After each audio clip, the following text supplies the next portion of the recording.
It's a grizzly. Should we get out of here? No. We're gonna watch and listen.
Welcome, everybody, to another edition of Demonology Today.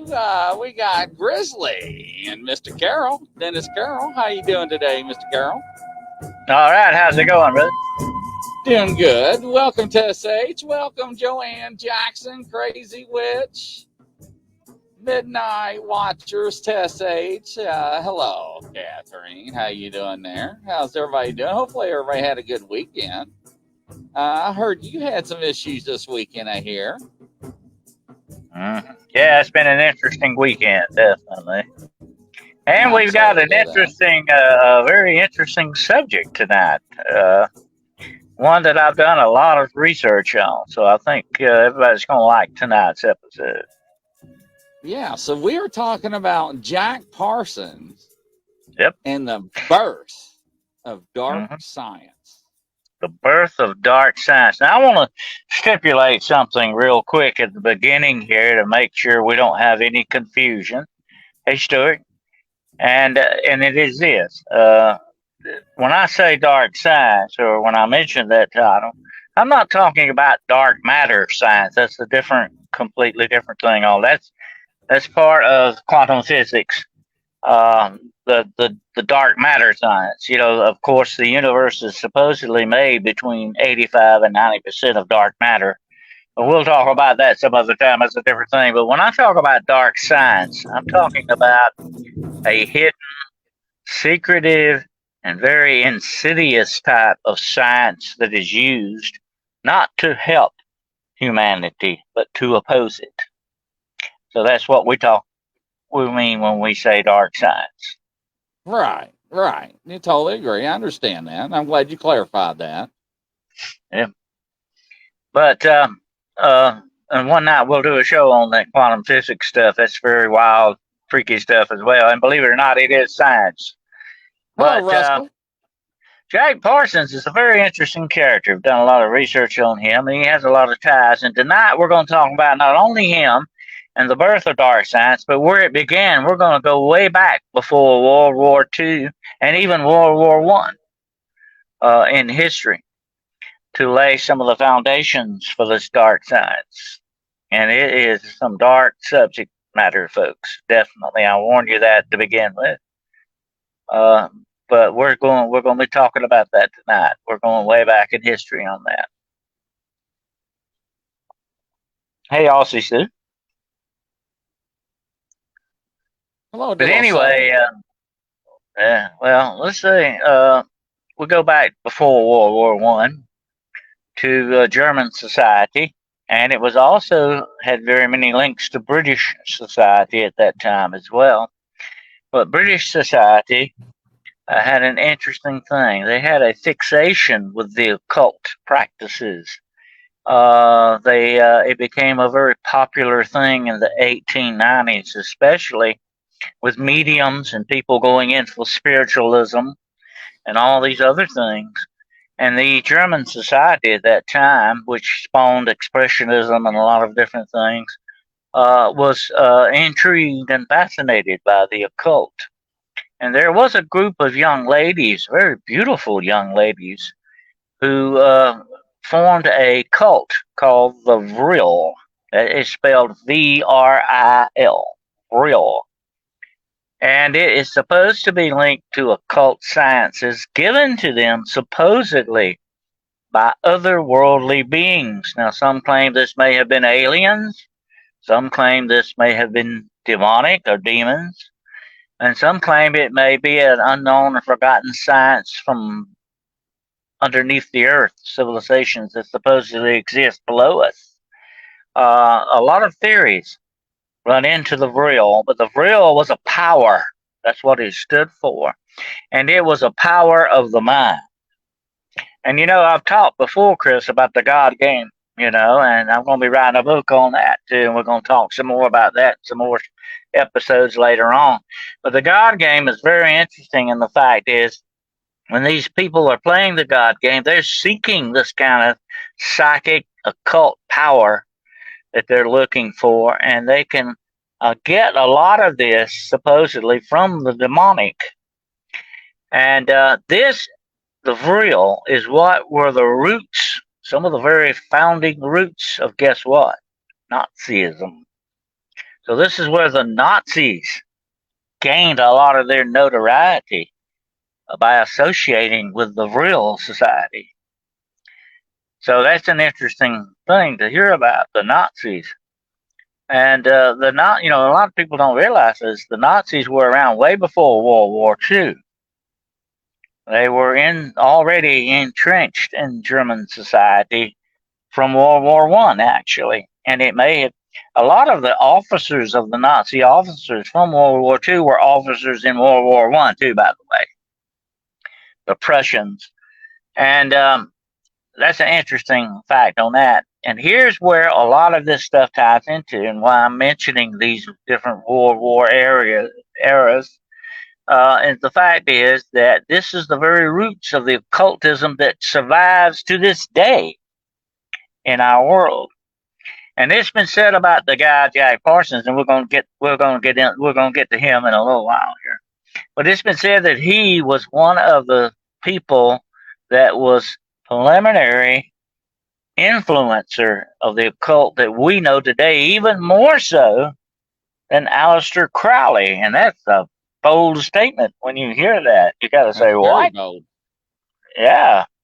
And so we're going to be talking about that in a little while too. But let's look at the Vril for a while here. The Vril was a very interesting thing. They used a lot of this so-called occultic power to influence people to found certain dynasties in this world that survive even to this day. Look at the Rothschilds and the Beiderbecks and some of these other ones. They had a hand in a lot of the Vril stuff that was going on.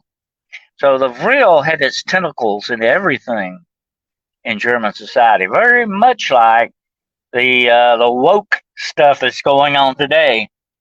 It tried to and did influence a lot of the German society at that time, and still does to this day.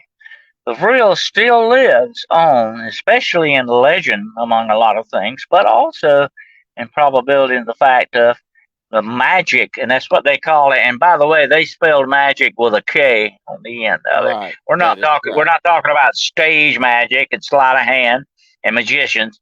When they talk about magicians, they're talking about wizards, warlocks, people of magic power, not showmen and entertainers. Okay, I want to make that clear.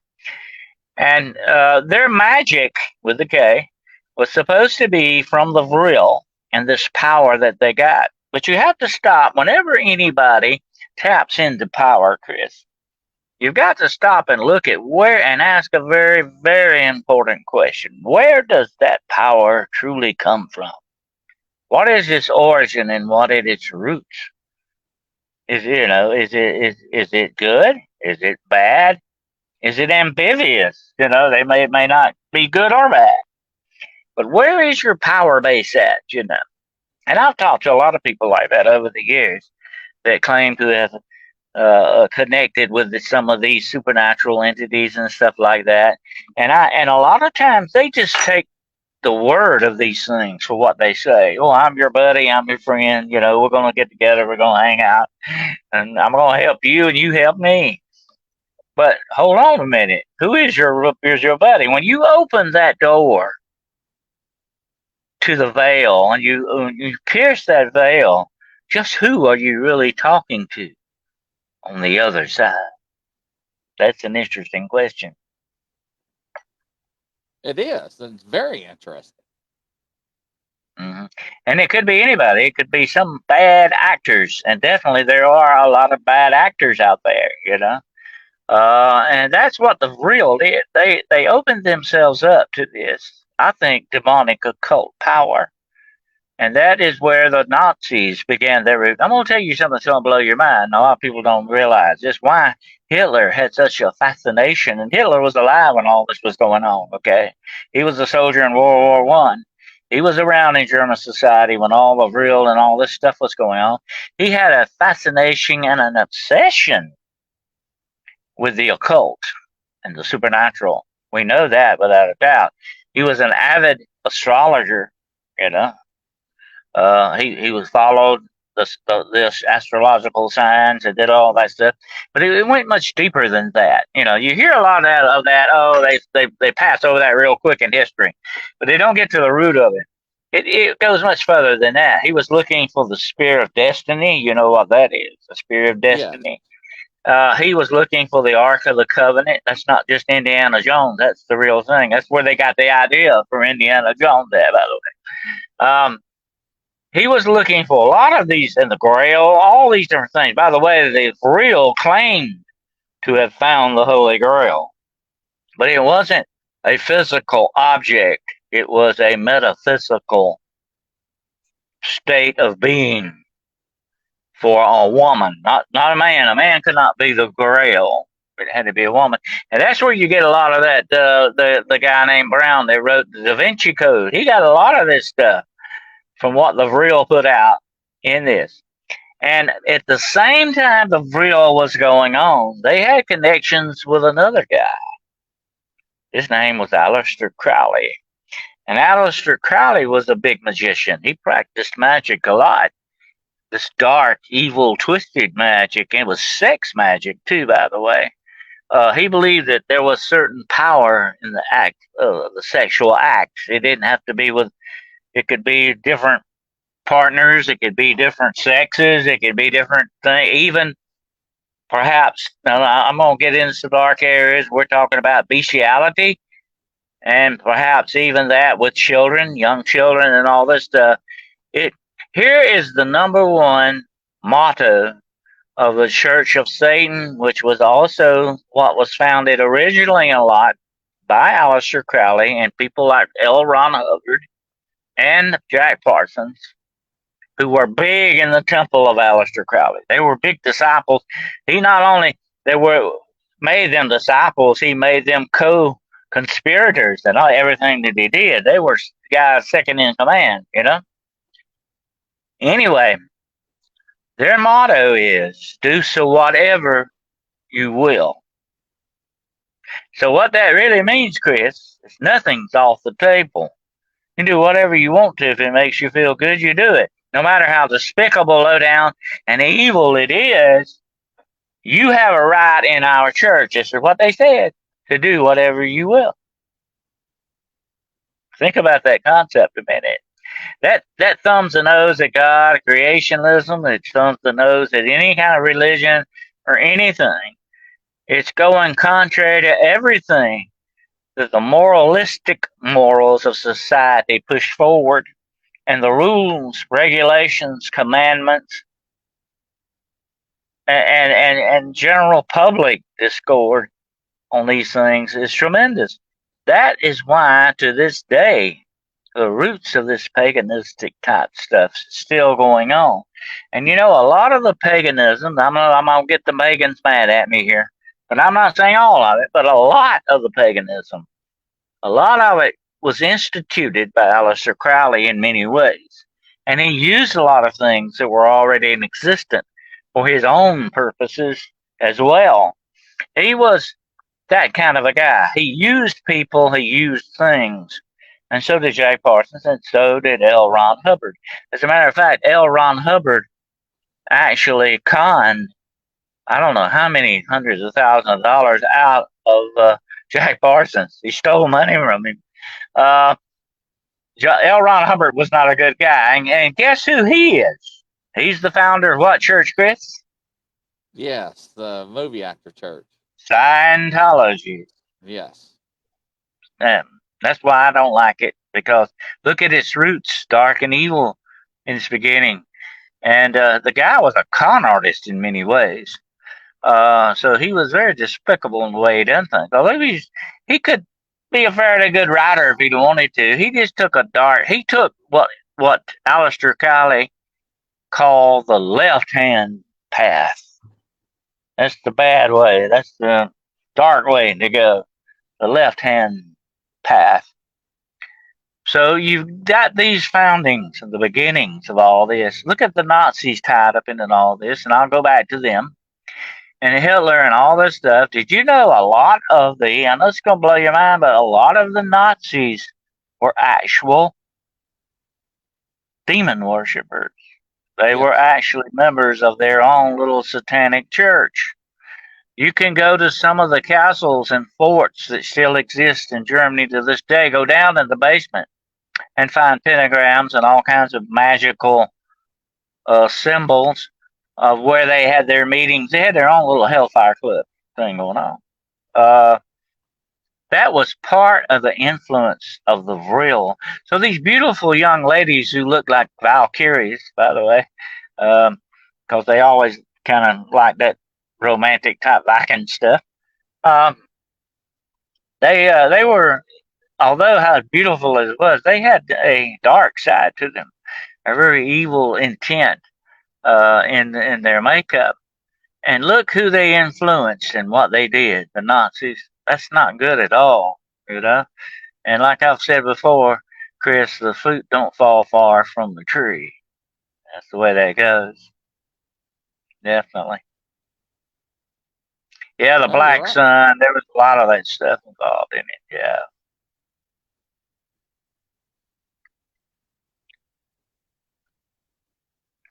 But now let's go examine something else here. Well, before we get to Jack Parsons, who's a very interesting fellow, a very dark guy. Let's look at something else, the Nazis. Okay, what did our government do at the close of World War II? When the Nazi regime had supposedly fallen and Hitler had supposedly died, supposedly, I say. There's a lot of contention that he might have lived. I got a feeling he probably did. But anyway, at the close of World War II, what's the first thing our government did? They got a lot of these Nazi scientists and brought them over here in what was called Operation Paperclip. Yep. Okay, I think I sent you a picture of one of the premier guys. There's a picture of him in his Nazi uniform, and his name was Werner von Braun, the father of rocketry, modern rocketry as we call it. He was a rocket scientist. He was responsible for a lot of the V-2 rockets of Germany that destroyed so much of Britain and other places. They brought him over here, and he became a U.S. citizen. I think I sent you a picture of him in his Nazi uniform. You don't ever see that very much because that's kind of glossed over in history. Our government don't talk about that. But hold on, let's look at the big picture a minute, Chris. We're employing Nazis here. We're bringing them into our society. We're bringing them into our government. We're putting them in charge. Who helped get us to the moon? Werner von Braun. Okay? And here's what he said about Jack Parsons. He said he knows more than I do about rocketry. Jack Parsons was a brilliant man, very brilliant, but he had a dark, dark side to him. And a lot of times, Chris, the more intelligent someone is, the more the fine lines of madness and darkness that they walk, And I read one quote by Jack Parsons. He was talking about Russia. There he is, right there, Jack Parsons. He was talking about Russia.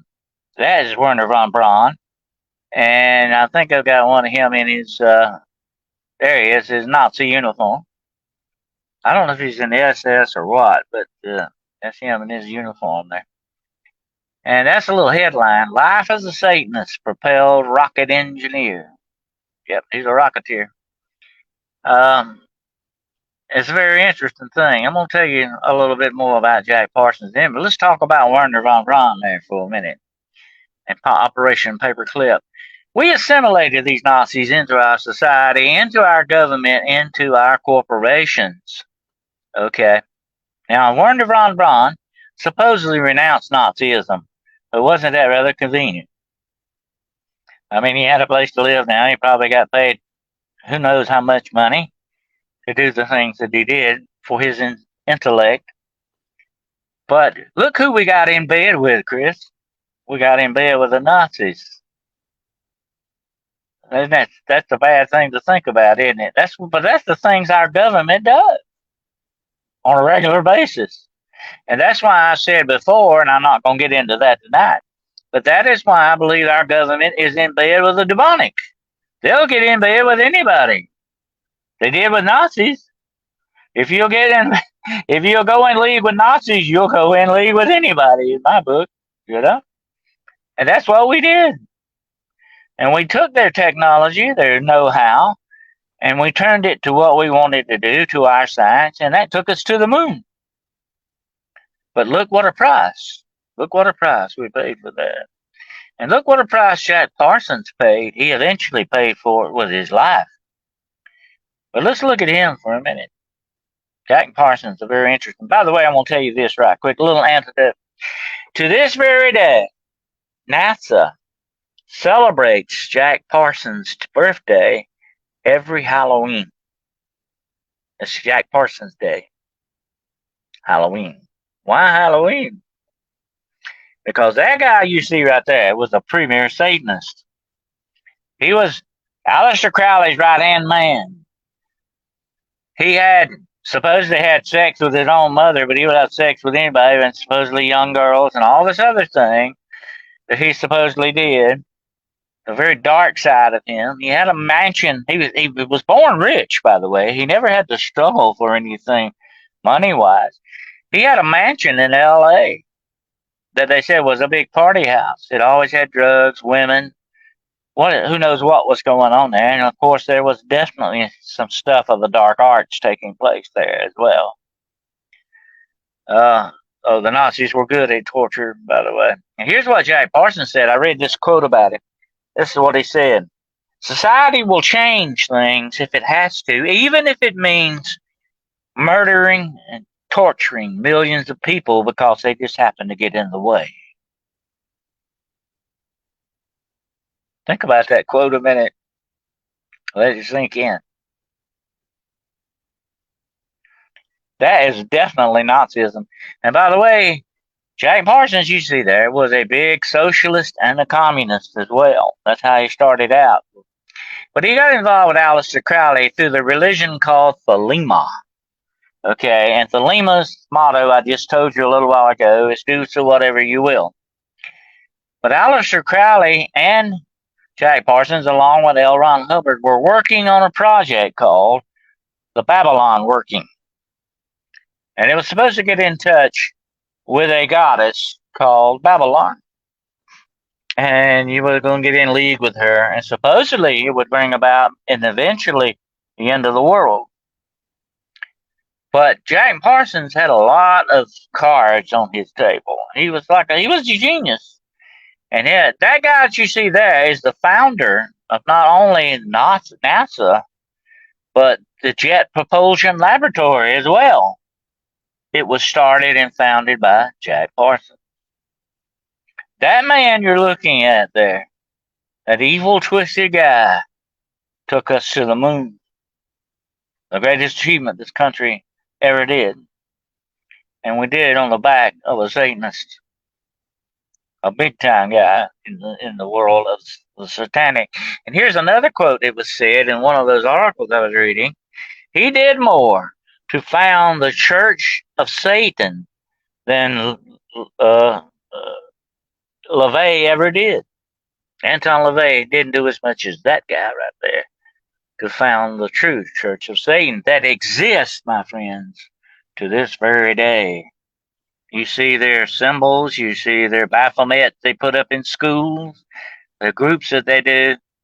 That guy right there was one of the founders of that exists to this day. He had a troubled life. Like I said, he did some really weird and freaky, dark things. But he ended his life in a mystery, and we're going to talk about that in a little while. But I was going to stop a minute and see if you had anything you wanted to ask about, Chris. No, I know a lot of this. I'm trying to keep up with the comments. Hello, Tracy. Hey, Tracy. Hello, everybody. Working at a gunpowder factory. Oh, yeah. He was very big into explosives, standing Tom. That's what killed him, supposedly. Some people to this day believe it was either suicide or it was actually murder. They got rid of Jack Parsons. Also, here's another interesting thing. He was fascinated with portals and opening up portals, whether with dark magic or with other auspices of a technological type of a thing. Oh, yeah. But Jack Parsons is a very interesting guy, and the fact is that the life that he led, he had everything he ever wanted, but he wanted more. He wasn't satisfied with what he had. But he didn't care how he got it, and he didn't care about how he went about doing the things he wanted to do. He was, in some ways, an anarchist. He didn't believe in rules. He didn't believe in law and order. He didn't believe in anything like that, the mores of society. And yet, how could somebody like that rise to the fame and glory of a rocketeer, being a premier guy in rocketry, who helped found NASA and the Jet Propulsion Laboratory and all these other things he supposedly did that, by the way, they still exist to this day. No wonder they celebrate his birthday. He was a big guy to them. You know? Did he travel to Germany at all, Dennis is asking? I don't think he ever went to Germany. I'm not sure that we know of. Mm-hmm. But it wouldn't surprise me if he did. He might have, you know. He was into a lot of things. But I'm going to talk about his death now in a little bit. It was very strange what happened to him. And some people think that he was experimenting with opening portals when he was killed and why he exploded. But other people say he might have been working on a different type of a jet engine. He is one of the guys that actually founded the jet engine that runs to this day on the fuel that he used. And it's mostly oxygen, by the way. It's a very interesting formula he came up with, but he supposedly was working on this in his home when this experiment got out of hand and blew him to pieces. He's buried in the Mojave Desert, by the way, whatever's left of him. Bad way to go, but look at the life that he led. When you live such a negative life, Chris, how do you expect you're going to end up in the end, you know? And believe me, Jack Parsons was a very, very dark guy. Yeah, it was 1952. Yeah. So he was into a lot of different things, but some people to this day speculate he might have committed suicide or he might have been murdered. I've seen a lot of things that said there's a possibility that he became a little too, shall we say, close to some things in the government, and that maybe the CIA might have took him out. Yeah, Jack Parsons, genius, idiot. That's what I said earlier. That's what I said earlier. The smarter you are, the closer you are to that edge of darkness and madness. You know, he could step over real quick. And he skirted that. He was in and out of that border. You know what I mean? Look at that comment. Oh, do you think JFK Jr. is still alive? No, I've heard the rumors to that. I don't know why he would have went into hiding if for that very purpose. There's a lot of rumors to that. A lot of rumors like that movie Bubba Hotep that JFK himself is still alive somewhere. That's kind of far fetched to me, but I've never seen any true hard evidence on that.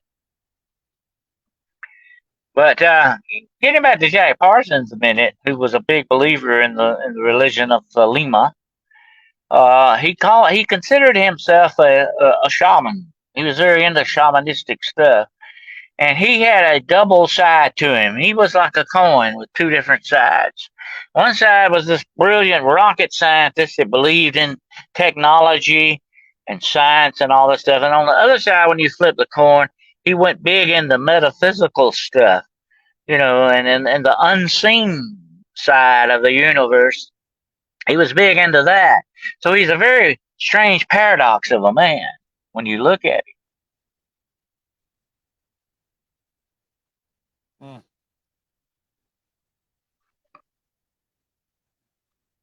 Unbelievable. So many theories out there.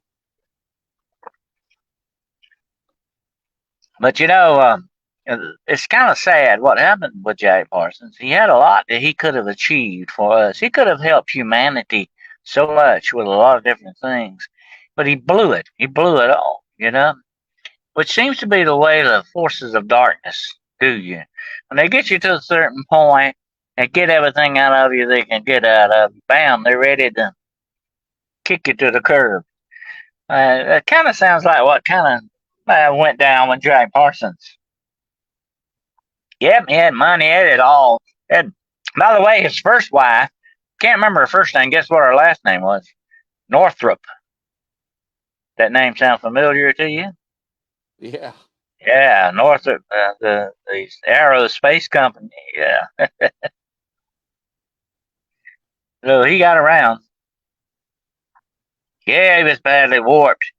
But you know, he grew up. He was very privileged. He had everything he ever wanted. But that doesn't mean you're gonna turn out to be okay in the end, does it?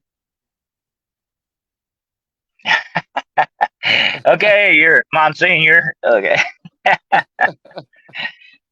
We'll get your miter for you.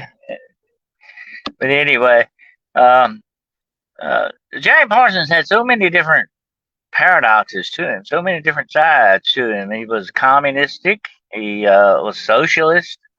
He believed in socialism. And then he turned his back on that and went into Aleister Crowley's Thelema, and he embraced that wholeheartedly along with L. Ron Hubbard. L. Ron Hubbard is really a strange guy, too. I'm not going to talk too much about him tonight. That's not who the show's about, but he was a very strange guy. He could have been a brilliant writer. There you go again. You know, it's like Batman used to say. He was so good, he could, if he could only use his talents for good instead of evil. But it didn't go that way.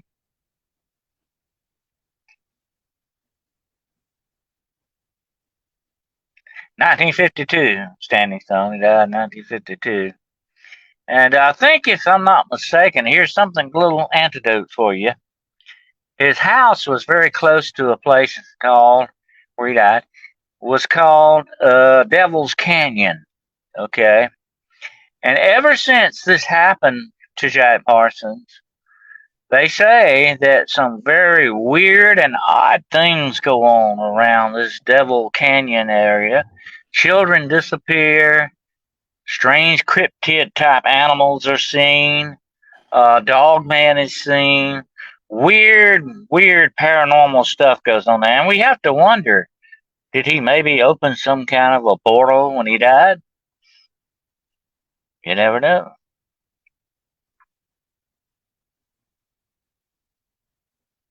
Thank you, All right, Gasoline. let's get those subscriptions going, folks. Okay. Yeah, I appreciate that. We really do. Please make sure like, But subscribe. It really helps so us out, ladies and gentlemen. what do you think about Jack Parsons, Chris? You think Well, you would have liked to hung out with him? no. What's sad though is that Yeah. a lot of people follow him. A lot of people follow his beliefs.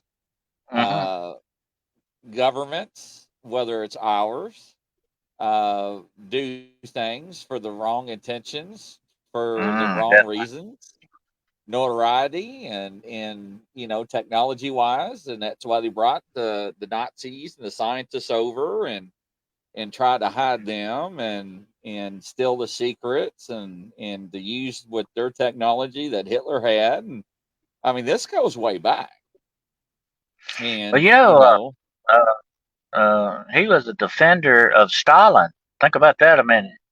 He was into communism and all that. He was a defender of Stalin, and Stalin killed more people than Hitler ever did. Stalin was one of the most evil, wicked men that ever walked this earth. But yet he was kind of a hero to Jack Parsons.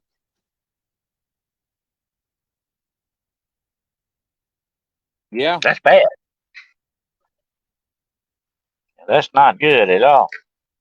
All you have to do, ladies and gentlemen, is to subscribe. Is hit the little bell in the right hand corner. That's all you got to do, and hit the Ring a thumbs ding, up. Ring the bell. ring a That's all ding, you got to do. ring a ding. Thank you, Stuart. Greatly appreciate it. It means a lot to me. We work really hard to bring you this content and everything. But what's sad though is that people You follow know, these people Operation and believe it's gospel. uh, Operation Paperclip wasn't just Werner von Braun. We brought a whole bunch of Nazis over here, but we Yes, a got them bunch. away. We got them away from Russia, but everybody wanted them for their minds. And there's a lot of interesting thing that connects to the Vril, Chris. The Vril supposedly got this alien, so-called alien demonic technology from their occult sources, gave it to the Nazis, and the Nazis, that's how they made flying saucers and how they made some of their rocketry that may exist to this day, they say, in the Antarctic. But they supposedly had a secret base in the Antarctic, and that's where Hitler went when he died. And they say that Hitler to this day is preserved, waiting to lead the fourth rank when he arrives once again. That weird or wild or what? Sounds like a science fiction thing, doesn't it? Yes, it does. But the Vril were into a lot of stuff. The Vril were very interesting ladies group. I may call them that.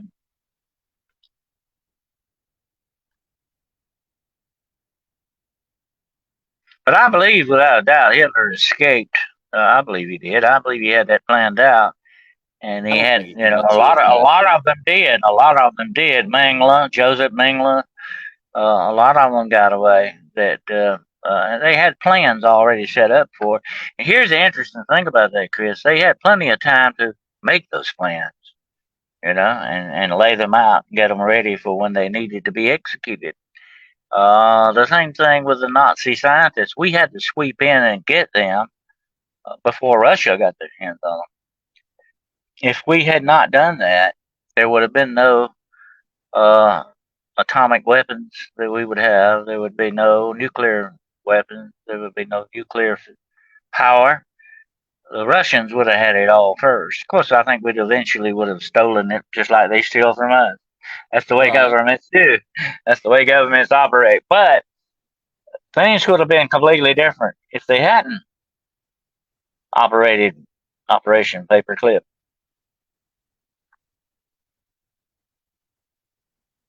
Right. No, you're absolutely right. Mhm. But going back to Jack Parsons a minute, I think an interesting thing about him, supposedly, he was kind of a mama's boy too. But he was also into some really dark aspects that I mentioned earlier. And he was a follower of Aleister Crowley, and they believed there was a certain occultic power in the act of sex. They were big on this belief. And like I said, it didn't matter who or what they had sex with. They believed that exuded a certain amount of power, and if they could tap into that, it helped them also tap into other power sources, which would, of course, be the demonic. And that's where the demonic plays a hand in a lot of this stuff. But if you were going to look at history through that lens, you would see how twisted, dark and twisted the real really was. Look who they influenced. Look who they helped obtain power in this world. That's not good.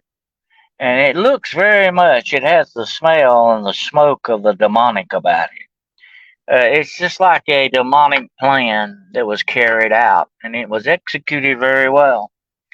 If Jack Parsons was alive today, how far would he have went Oh, with there's that no plan? telling. Yeah, I just wonder about that. So maybe it was his fate to go the way he did. Maybe it was supposed to be that way because maybe he got his hands into some things he shouldn't have gotten into that might have twisted and changed the whole world that we know of. And the power of good in this world is, I've said this before, Chris. Our Creator has drawn a line. He's drawn a line. This world's been stolen from him by the powers of darkness. They're thieves. They're not only liars, murderers, but they're thieves as well. I hate thieves. They steal everything from you. And our Creator has drawn a line and said certain things you just cannot go over this line. You just can't do it. And we would not be here, Chris, if it wasn't for that line, because the forces of darkness would have already destroyed us along with this world. Look how they were instrumental in bringing about the Nazis and other regimes. The communistic regime to this day still trying to rule the world. You're going to see a lot more of that, unfortunately, in the future with communist China. Not only Russia, but communist China. Russia's not supposedly communist anymore, but they'll do till the real thing comes along. But you've got communism is still prevailing. You know why? It's one. I think it might have been Churchill that said, if the devil were going to invent a social order, it would be communism. And I think it's very near and dear to the heart of Satan, because it does a lot of evil in this world. That's the way he likes to run these things, because he, as the Bible has said, is the God of this world. He has stolen everything from God. He's trying to steal us from God because we are the children of God. And that's what these forces are up to. They're combating this. These forces of evil, the enemies of truth and righteousness, and all these things, the good, wholesome things in this world, they found things like the Nazism and communism and all that. And we're going to have to deal with it. That's our future. The door has been opened to our future. A lot. I'm not just talking about AI and some other things that may be out there. But here's the bad thing about it. And I've said this before. Whenever man comes up with something, whenever mankind comes up with something, evil is always waiting to take advantage of it and turn it to the way it wants things to go. And that's what's going to happen with AI. That's going to happen. I was thinking today, what would Jack Parsons have thought about AI? That would have been, I can see him rubbing his hand, this is what I've been waiting for, kind of a thing. I can see that, But it's going to be, I don't want to be pessimistic, but I know, I'm a student of history, okay? I know how history turns out. And if we don't learn from history, we are doomed to repeat it. I don't like that idea because there's a lot of bad things went on in history. So I was saying the other day, look how many people were killed in the name of God. God had nothing to do with that. A lot of people blame God for that. That's wrong, people. Don't do that. God had nothing to do with that. That was man. Okay? That was man. And man But uses God anything. let Yeah. that happen. That's what people say. God let Well, that happen. he had to let certain things work out, I believe, for certain timelines, that had to go that way because he has taken. Here's the whole thing about it, Chris. And you got to look at the big picture. This world is laboring under a curse. Okay? Now, you know what a curse is. A lot of people don't understand exactly how curses work, and I've dealt with them before. A curse really screws you up in every possible way that it can do so. Okay? This world has a curse on it, a curse of sin. And this world has been stolen from God by the forces of darkness. They're in control of everything. They are actually trying to knock God off of his throne. Okay? And there are certain things God can't do or take a hand in because we, not being God, we don't understand. There's a lot of things we don't understand now, and I can explain a lot of things. No man can. One day we will know. The Bible says, one day we will see clearly everything. But until then, we'll have to guess at it. But I think that God has to let certain things play out due to certain timelines. Because if he stepped in and done something, it could screw the whole time space continuum thing up. The way he's got things set up has to play out, but it's all going to come out good in the end. That's God. Just like Hitler in World War One, where he was standing on that battlefield where that soldier could have shot him and killed Hitler, and he let Hitler walk off. God could intervene. Hitler could have been killed. Ladies and gentlemen, we'll be right back after this commercial. Stay tuned.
Welcome back, ladies and gentlemen, to another edition of Demonology Today with Dennis Carroll and Grizzly. This edition is brought to you by Kentucky or Western Kentucky Bigfoot and Paranormal Investigations LLC. Mr. Dodd Wyden, thank you very much, sir. Another great edition. Thank you for letting us sponsor us the show once again. Greatly appreciate that and the opportunity. But it is, and people always want to play or blame God for things in this world, but they do not understand that there is a destiny for things that have to roll and to come about. But I think, Chris, a lot of people just don't understand. When God sets things in motion, they have to play out. That's destiny. Okay, that's fate. He could step in at certain points and do things that he wanted to, and he has in the past. But it would be very, very tricky to do that without messing up the space. Not like you said about the soldier shooting Hitler. What would have happened had the world changed in this destiny? There might not be some people here now that are here. We don't know the big picture because we're like somebody standing by a river. We can only see so far up the river and down the river. God sees the whole river. You understand? We can only see a little bit. So we can't judge God. Who are we to judge God? Because He sees a lot more and knows a lot more than we can ever do in this period of time. But like the Bible says, one day you'll know all things. And we'll find out then that we've got to let God off the hook for all that stuff. When it's really we're the ones that's really the blame for it. It's kind of like, if I were to hit you in the head with a rock and say, Chris, it's not my fault, it's the rock's fault. Well, You know? in American society, that's what they would say. Yes. Mm-hmm. Yeah. That's Well, how they're programmed. That's like, if you shoot somebody now, it's not their fault. The gun did it. Right. It don't make a whole lot of sense because you can't blame an inanimate object for it. What was the motivation behind it? The same thing was with the Jack Parsons. Okay, he came to a bad end because look at how he led his life. Look at the things he was into. We don't know half of it. We've only scratched a little bit of the surface tonight. There's no telling what this guy was up to, and we will probably never know all the whole story. But look how dark and insidious his life was. How could you expect him to end in a good way? Right. Right. No, absolutely. Totally agree with you on that. I mean, and that's one thing people don't understand with. Yep. We could have went after Jack Parsons with that kit right there. Yeah. We might could have helped him out a little bit with that. But he could have used some of that, but he wouldn't. He would have rejected it because like I say, here's the bad, sad thing about it all. When I look at Jack Parsons, and then one thing stands out to me: he was so smart, so brilliant, yet he fell over his own little stumbling block, tripped himself up. Sure did. That's a bad way to go. Bad way to go. That's right, Yolanda. Nobody likes to take blame for their own actions. And that's the way evil works. They take advantage of that, definitely, big time. Go ahead and do it. It's not really your fault. Go ahead and shoot somebody just because you didn't get a pony when you were little. It's not your fault. It's always somebody else's fault. Yeah. Woe is me. Well, Jack Parsons would have told you. And here, this is what I'm going to give you a little insight into his mind here in a little bit. He would have told you that he's doing the things he did because his mother never truly loved him. Maybe she did. You know what? But now that's not his mother's fault. Let's bring the law enforcement aspect involved in this. How many times in our law enforcement career have we sat in a court of law and heard psychologists said, well, he was a poor little boy. His father wasn't around. His mom was on welfare. His mom wasn't an addict. My daddy was abused. His mom was an alcoholic. His dad was an alcoholic. He was sexually, I can't say it on the air because of YouTube's rules and regulations. But you know what, ladies and gentlemen, there is a time in life where you got to draw the line in which your moral compass, which we are born with, we know the difference between right and wrong. And quit using that as a crutch in society. Some people, Chris, are very good at dampening that moral compass. They're very good at ignoring it, pushing it down and out of the way because they don't want it. And they become desensitized. They become desensitized. Just like I said in our last program, when we were talking about all these violent video games and movies, they're desensitizing the younger generation. People have no empathy anymore for anybody. They do only what they want to do, and that's it. And the heck with the rest of it, they don't care. That's the way Jack Parsons was. I'm gonna do whatever I want to do, and the heck with the rules. But you can't live like that, folks, because eventually, sooner or later, it will, like Jack Parsons, it will destroy you. It's pure and simple. The people do not understand that. They do not want to believe that. You can't keep passing the buck. The buck really stops with everybody, And like you said, Chris, and I've heard that so many times, it's poor little old me, I'm the victim, and yet they go out and cut somebody's throat, but they're the victim. Okay. We're living in a society that wants to victimize us. It wants to keep us victims so they can have power and control over us. And a lot of people like that. Think about that statement I just said. A lot of people like being the victim because they get money out of it. They get what they want out of it. They can sit on the couch and do whatever they want to. It's okay with them. They sell their very soul to be that victim. They sell their soul to that darkness because that's what they want to do. The devil will never come to you, Chris, and grab you and say, I've got your soul. I'm taking your soul away from you. It don't work that way, my friend. The devil, you got to give it to him. The devil ain't going to take it. He don't have the power to do that. You got to give it to him. You don't sell your soul. That's why I said so many times. You don't sell your soul. You give it away. And we give it away because we don't want to take the responsibility of living anymore. We don't want to take the moral responsibility of being in this world with other human beings. We don't want to do that anymore. That's the sad state of this world today, my friend.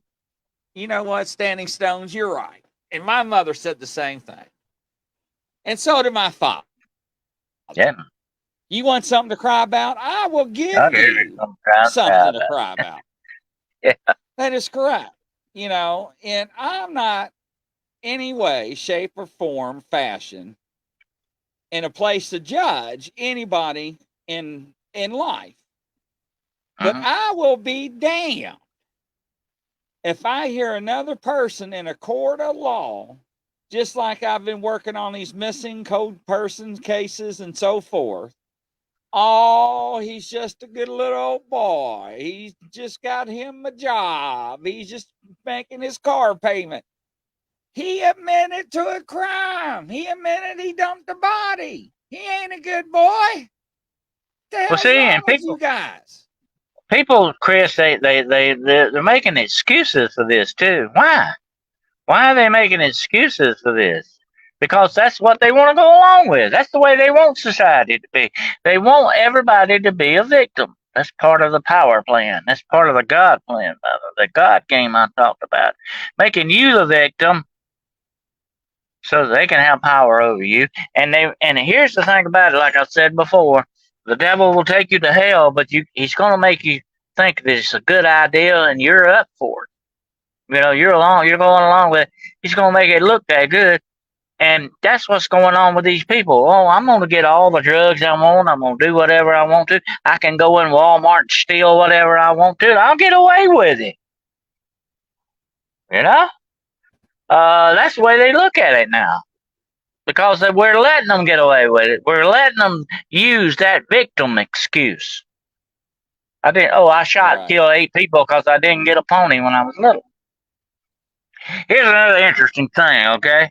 You can go into any prison in this world and ask any guy or woman in prison tonight and say, did you do it? Oh, no, it wasn't me. I didn't do it. They'll all tell you that while they lie through their teeth. Yes, they will. Yeah. Nobody, they're all a victim. Oh, I'm not supposed to be here. I got framed. Somebody told a lie on me. They're all a victim. They want to be the victim. They turn that power over to higher authority because it's easy. And here's what I've said before in other programs, Chris. Don't take the easy way out, folks. Just like you said about your parents. Once upon a time, they used to make it hard on you because they were trying to train you in the right way to go. But now, if you go up to a parent, it's, oh, go on, leave me alone, do whatever you want. Go on. Right. Now, being a prime law enforcement, Mr. Carroll, and I had this conversation before the other show, and you being a prime law enforcement too, am I correct to say, beyond a reasonable doubt, with our training, we can talk to somebody and we can give them an idea, and they can think that they came up with that idea themselves and put that idea into motion? Yep. Ladies and gentlemen, I've, it's not hard. uh, It's not hard, ladies and gentlemen. mm. And if Brenda is still in this audience, and Laura, But they can attest to that. I've actually had taken people to jail. They look at you. I'll be out tomorrow. Yeah. That's the problem going on. And you can't blame just the people. It's the judges and the people in authority that are dropping the ball on that. Just as quick as we could incarcerate them or take them to jail or arrest them and risk our lives to do it, they turn them loose. You know, my officers had the roughest time with that, Mr. Carroll. And I always told them, first thing you have to get over and understand, number one, you're not the judge. Number two, you're not the jury. It's not your responsibility. So let it go. You do what you But got to you know do. what? The bad part is, Chris, it's somebody else's responsibility and they're not doing it. That's right. You know? That's the bad part. We did our job. They dropped the ball on theirs. That's the way it goes. And that's the way society goes today. You know, nobody cares anymore. You know, they just don't care. They're doing their own thing. As long as they happy, like I said before, as long as they can drink their beer, eat their popcorn, sit on the couch and watch basketball, they don't care. As long as they got what they want, it don't matter. If the Right. world goes to hell in a handbasket, they don't care. As long as they got what they want. And here's what's going to happen one day, though, Chris. The easy life's going to go hard, and it's going to go hard real bad for a lot of people. And they're going to be lost, definitely, because they're not ready for it. Because it's not going to pay very much longer to be the victim all the time. You know, Yeah. eventually, one day, you're going to have to face the music, whether So it's in this world or the next. you're right. And I totally agree with you. Now, there is a question that has been proposed. Now, I know how I would answer this. And I think I know how you would answer this. Now, what would you do if you come across an exorcism? I have been involved in exorcisms. Yes, I I'm know not you an have. ex. I'm not an exorcist, but I have participated in exorcisms. You do your part in an exorcism. Everybody has sort of a job to do, and it's a matter of faith, though. Faith is the dividing point here. It's the dividing point of it all. Uh, you got to remember that this is an act of faith carried out uh, by people of belief to help your fellow human being. That's all. It's not for glory. It's not for money. I've never seen anybody charged for an exorcism. Uh, you don't do it for money. You don't do it for that. You're doing it to help another person, but you got to do it as an act of faith. So I've had some very interesting experiences in exorcisms. We'll talk about that one night. But I was standing. I'll tell you a quick one right quick. And the reason I say this is a matter of faith, and it's very, very, very important that you get that in your mind. I was standing next to someone during the exorcism who evidently had a failure of faith. You can have Oh, failures of faith. oh, wow, wow. That is He not actually good. had a failure of faith, and the demon left that person they were at and went in him. Yeah. That's what you got to watch out for. I would say not if you've got a feeling that you doubt your faith, you don't need to be there because it could be dangerous for you. You know what I'm saying? Yeah.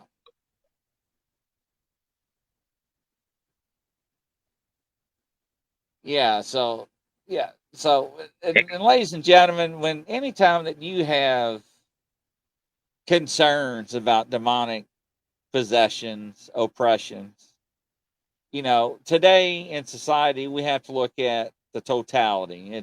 I always use that police jargon, and I don't mean to. Overall, as a whole, because we have a lot of mental illness in this world. So we have to do our due diligence and ask certain questions and dig deep because we just don't want to put a label on somebody that actually needs medical help or medication and psychiatrist. You know, because if Dennis and I went on a domestic call, and we're going to use Catherine right now as an example, or her and her other half was in a physical altercation, and it was at the end of our shifts, and we did not want to do anything. We were just like, look, shut the hell up. Y'all separate. We come back. We're going to take somebody to jail, which just happens. Oh, yeah. And we leave, and somebody gets up murdered or seriously bodily injured or injuries. Guess who's liable?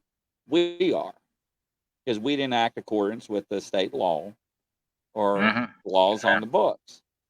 So we don't want to say somebody's demonic oppressed, possessed, unless we know beyond a reasonable doubt that that is the case because of the mental illness and in things that, you know, depression and everything goes on in the world. Well, So you know, there's a fine line, ladies and gentlemen. That's what I'm trying to say. you know, Chris, a lot of people get that vision of exorcisms from The Exorcist, the movie in Hollywood, you know, that been doing that for long. So ever since The Exorcist came out, it's been a big thing.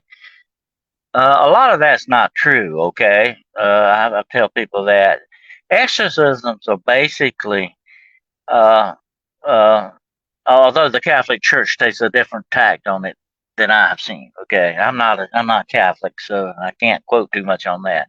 I know how they operate. I know how they do. I've talked with a lot of Catholic priests about this. But anyway, what I was going to say, the act of exorcism is actually just praying for, laying hands on somebody and praying for somebody, and it is spiritual warfare that you're waging against this entity. Okay, you got to remember that. But it can, if your faith is wavers, if your faith is not strong, you don't need to be there, because you're not only not helping that person, you're definitely not helping yourself. But it's basically praying and casting out something in the name of God, in the name of Jesus Christ. It's doing what Jesus commissioned us as Christians to do, by the way. But you got to be careful how you go about this. You know, in exorcism, you don't just run in and slap somebody and throw them down on the bed and start praying and chanting over them and all that. It don't work that way, folks. Okay, get the Hollywood image out of your mind. Real exorcisms don't go that route. Okay, it's a different thing altogether. But that's why I said it is a true act of faith. Okay, that's what it really is.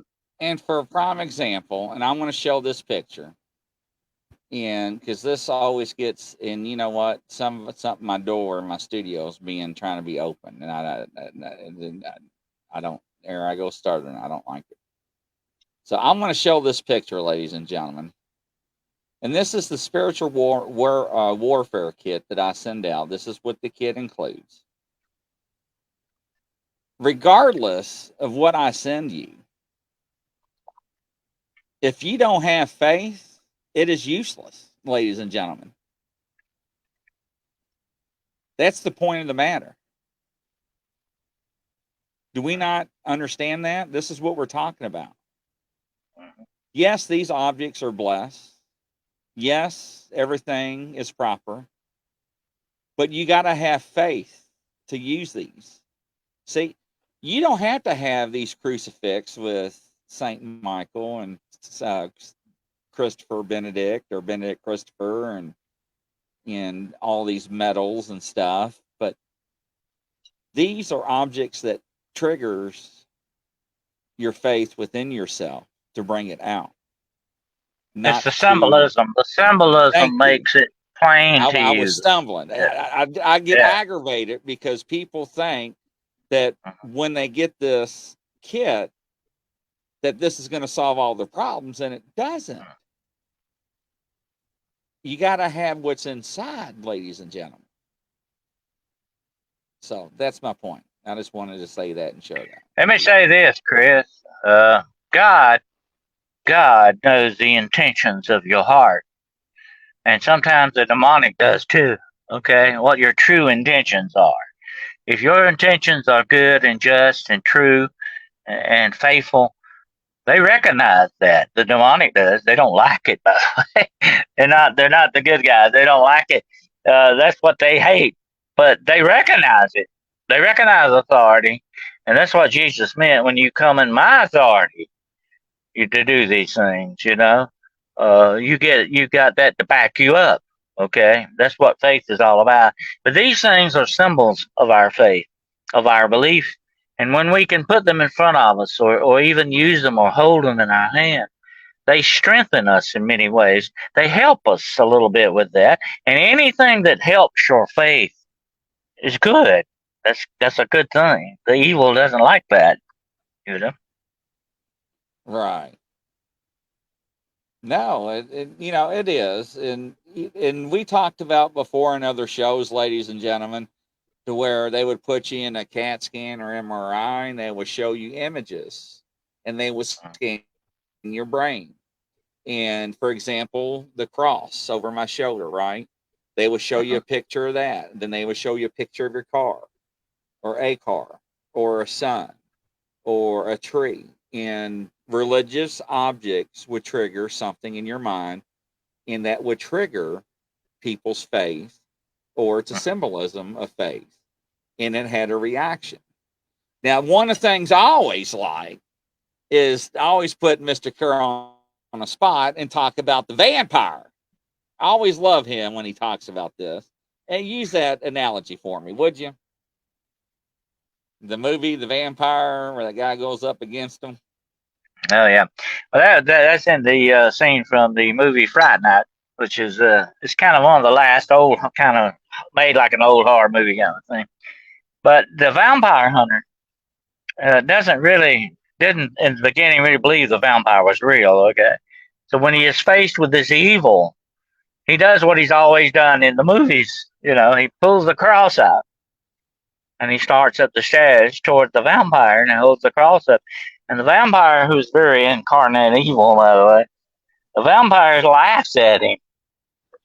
He laughs at him, yeah, and he says, "You've got to have faith to use that. You've got to have faith to use that." And the guy, here's the interesting analogy of this. When he sees the cross ain't working, guess what he does? He turns tail and runs. He takes off, But later on in the movie, he gets in some bad straits. Things are really going bad, and he's got to buck up and be a real man about it, okay? So he confronts the vampire again, going up the stairs. And the vampire laughs at him again when he pulls the cross out. He says, "You got to have faith to use that."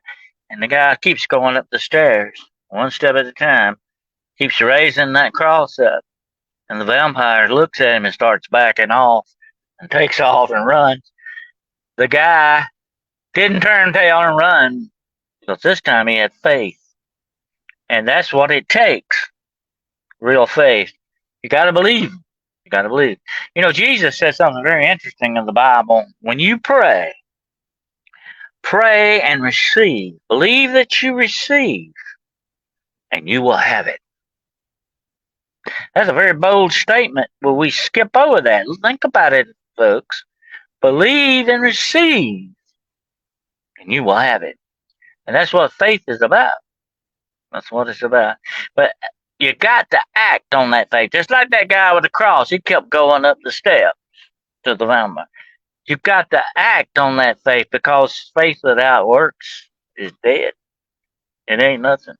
It's just your mouth talking about it, your brain thinking about it. God said that very plainly in the Bible. You worship me with your mouth, but your heart is far from me. And that, my friends, is where faith begins. It doesn't start up here. It starts in your heart. That is correct. That is correct. Mm-hmm. Unbelievable. But people like Jack Parsons lose their way, Chris, and that's the sad thing about it. People like him and others, and really, I'm not vilifying these people. I feel sorry for him. I mean, I really hate it, because he's such a brilliant guy, and these other people too. They took the wrong path. They took that left-hand path that Aleister Crowley was so proud about. They went the wrong way, and it ended bad for a lot of them. And it's really sad. It's a bad thing. We need to try to keep people from taking that wrong path. We need to lead them away from these things. Right. As much as possible. Let me say this though. Next week, I think, and we've had such a good rapport going. I think next week we may have another open mic night. What do you think? We can answer some Yeah. questions. Yeah, I Get some think it's questions. time. Yeah, that would be neat. I think we could do another open mic. Yeah, I think it's time. I really do. I think we covered quite a few topics, and just like I said, we just gotta be careful. If you do come on live, we can't smoke, drink, or anything live because of the monetization and the rules and my sponsors and stuff. So we got to watch certain words that we use, but yeah, absolutely. I'm definitely yeah, absolutely. But yeah, if you can lead us in prayer. They got a lot of questions out there, and we'll see if we can't find some answers. Absolutely. Absolutely. So next week is question and answer time. Yes, sir. That sounds like the winner. I'll let you lead us in prayer on this one. All right. Let's have a little prayer. It's been a dark subject tonight, so let's end this with a good, quick prayer protection. Lord God Almighty, we come to you tonight. We are the creation of your hands and the founding of your heart. We are your children, and we ask that you protect us in the dark times that may come against us and are ahead in our days to come. We ask that you send your holy angels to guard and protect us, that you guard our path along the right path and guide our feet the way we should go. We ask that you preserve us and you hold us in your hand. For you know the future, you know all things, and we need to learn to trust in you above all else. That is what we have to do in the days that are coming upon us. In the name of your Son, Jesus Christ, the one name to which all power is given in heaven and in earth, by his blood and his name, we humbly pray. Amen. Amen. There you go, ladies and gentlemen. Hopefully y'all enjoyed that edition. Very interesting. Very deep. Hopefully it resonates. Hopefully some people have some good takeaways in it. It's just very sad how today's society is, unfortunately. But whatever faith you do believe in and higher power, hold it near and dear to you. There are a lot of things out there that are against you and us as a whole. But next week, Mr. Carroll called it open mic night. So we will answer your questions. You want to talk about exorcisms? We'll talk about it. You want to know about certain things? We'll talk about it. So just be respectful. And yeah, that sounds good to me. All right. All right, ladies and gentlemen, from coast to coast and around the world, that's a wrap. Back in this. And we'll see you on the next show, ladies and gentlemen. Y'all have a good week and take care, everybody. See you soon. Bye-bye.